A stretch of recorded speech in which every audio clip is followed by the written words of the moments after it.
दत्तगुरूंच्या 24 गुरूंचे रहस्य, जीवनाकडे पाहण्याचा दृष्टिकोन बदलणारे महाज्ञान. भाग 1. पंचमहाभूतांचा बोध. भगवान दत्तात्रय यांनी निसर्गालाच आपले गुरु मानले. पृथ्वी आपल्याला सहनशीलता शिकवते. कितीही आघात झाले तरी ती स्थिर राहते. वायू हा सर्वत्र संचार करतो, पण तो कशातही अडकत नाही. म्हणजेच आपण अनासक्त असावे. आकाश हे सर्वव्यापी आहे, ते निर्लेप असते. आत्माही तसाच सर्वत्र असून अलिप्त असतो. या तिन्ही गुरूंनी दत्तात्रेयांना संयम, अलिप्तता आणि विशालतेचे महत्त्व पटवून दिले. आपल्या आयुष्यात कितीही मोठे संकट आले तरी पृथ्वीसारखे स्थिर राहणे हाच खरा विजय आहे. हा महान बोध या पहिल्या 3 गुरूंनी दिला आहे. भाग 2. ऊर्जा आणि शीतलता. अग्नी हा सर्वांना पवित्र करतो आणि तपश्चर्येचे प्रतीक आहे. तो स्वतः जळून जगाला प्रकाश देतो. जल हे प्रवाही असते, ते जिथे जाते तिथे शीतलता आणि जीवन देते. माणसाचा स्वभावही असाच निर्मळ असावा. चंद्र हा अलेकलेने वाढतो आणि कमी होतो, पण तो स्वतः नष्ट होत नाही. त्याप्रमाणे शरीर बदलते, पण आत्मा अमर असतो. या 3 गुरूंनी शुद्धता, लवचिकता आणि आत्म्याचे अमरत्व याचे गुपित सांगितले आहे. जीवनात प्रवाही राहणे आणि अंतर्मन अग्नीसारखे प्रज्वलित ठेवणे हेच प्रगतीचे लक्षण आहे. हा संदेश यातून मिळतो. भाग 3. आकाशातील साक्षीदार. सूर्य हा सर्वांना प्रकाश देतो, पण तो स्वतःच्या कर्तव्यापासून ढळत नाही. तो पाणी शोषून घेतो आणि पावसाच्या रूपाने पुन्हा देतो. म्हणजेच सत्पात्री दान करावे. कपोत म्हणजेच कबूतर हा पक्षी आपल्या कुटुंबाच्या अतिमोहापायी जाळ्यात अडकून प्राण गमावतो. यातून दत्तगुरूंनी शिकले की संसारात राहूनही अति आसक्ती ठेवू नये. अतिमोहामुळे माणसाचे अधपतन होते. सूर्यासारखे तेजस्वी राहून जगाचे कल्याण करावे, पण कुटुंबाच्या व्यामोहात स्वतःचा विवेक हरवू नये. हा महत्त्वाचा धडा या 2 गुरूंनी जगाला दिला आहे. भाग 4. संतोष आणि संयम. अजगर हा शिकारीसाठी वनवन फिरत नाही. जे नशिबात असेल आणि जे समोर येईल त्यातच तो समाधान मानतो. यातून प्राधान्य आणि संतोष याचे महत्त्व समजते. समुद्र हा पावसाळ्यात नद्यांचे पाणी मिळाल्यावर ओसंडून वाहत नाही आणि उन्हाळ्यात अटत नाही. तो सदैव गंभीर आणि स्थिर असतो. माणसानेही सुख आणि दुःख या दोन्ही परिस्थितीत समुद्रासारखे स्थिर राहायला हवे. अवाजवी इच्छांच्या मागे न धावता जे मिळाले आहे त्यात आनंदी राहणे आणि आपली मर्यादा न ओलांडणे हेच स्थिर बुद्धीचे लक्षण आहे. भाग 5. मोहाचा त्याग. पतंग, कीटक हा दिव्याच्या रूपाला भुलून स्वतःचा जीव देतो. त्याप्रमाणे माणसाने केवळ बाह्य सौंदर्याच्या आणि विषयांच्या मोहात अडकू नये. मधमाशी फुलांमधील फक्त सारांश मध ग्रहण करते. त्याप्रमाणे जिज्ञासूने अनेक शास्त्रांमधून फक्त जे उपयुक्त आहे तेच वेचून घ्यावे. या दोन्ही गुरूंनी सौंदर्याचा मोह टाळणे आणि योग्य ज्ञानाची निवड करणे या 2 गोष्टी शिकवल्या. जीवनात कशाचे आकर्षण असावे आणि कशाचा त्याग असावा हे जर उमजले तर माणूस कधीही भरकटणार नाही, असा मोलाचा सल्ला यातून मिळतो. भाग 6. आसक्तीचे बंधन. हत्ती, गज हा स्पर्शाच्या मोहातून मानवाच्या जाळ्यात अडकतो आणि जन्मभर गुलामीत राहतो.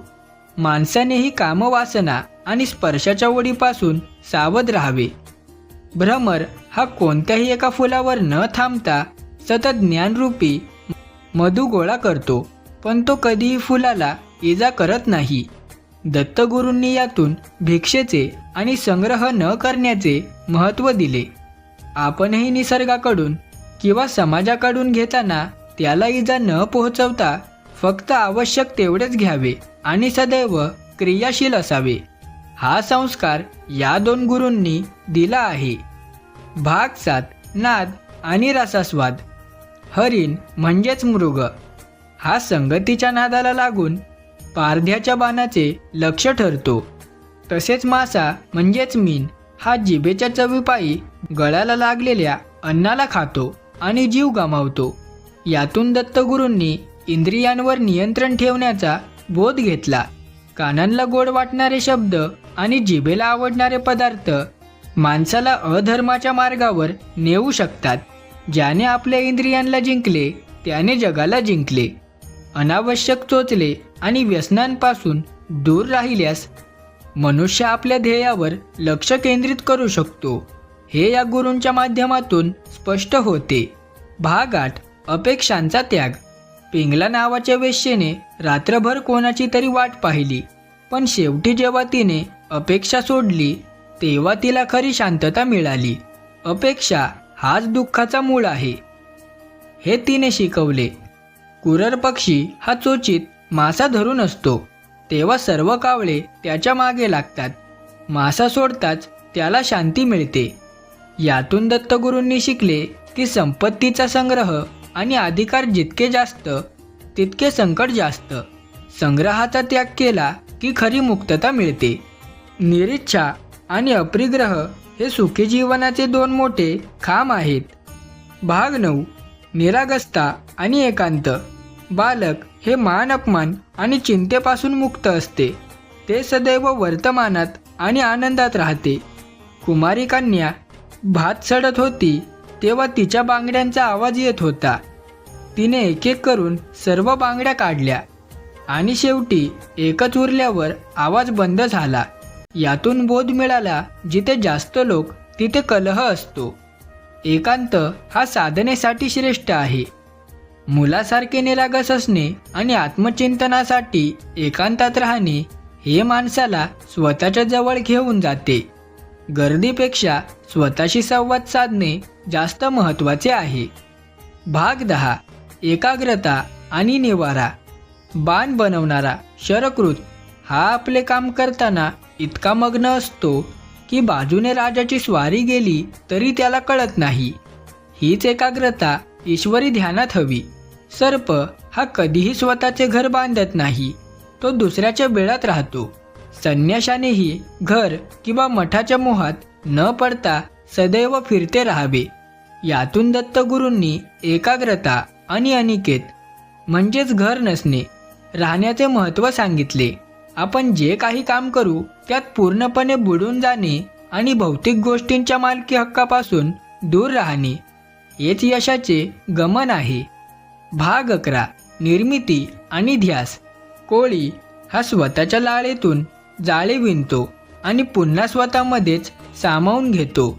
ईश्वरही या सृष्टीची निर्मिती करतो आणि शेवटी ती स्वतःत विलीन करतो. भृगी कीटक हा दुसऱ्या अळीला आपल्या घरट्यात आणून इतका त्रास देतो की ती अळी घाबरून सतत त्याचेच चिंतन करते आणि शेवटी ती स्वतः भुंगी बनते. यातून ध्यासाचे सामर्थ्य समजते. जसा आपला विचार असतो तसेच आपण बनतो. सृष्टीच्या रचना आणि विचारांची शक्ती समजून घेतल्यास मानवी जीवन धन्य होते. हा 24 गुरूंचा शेवटचा आणि अत्यंत प्रभावी बोध आहे.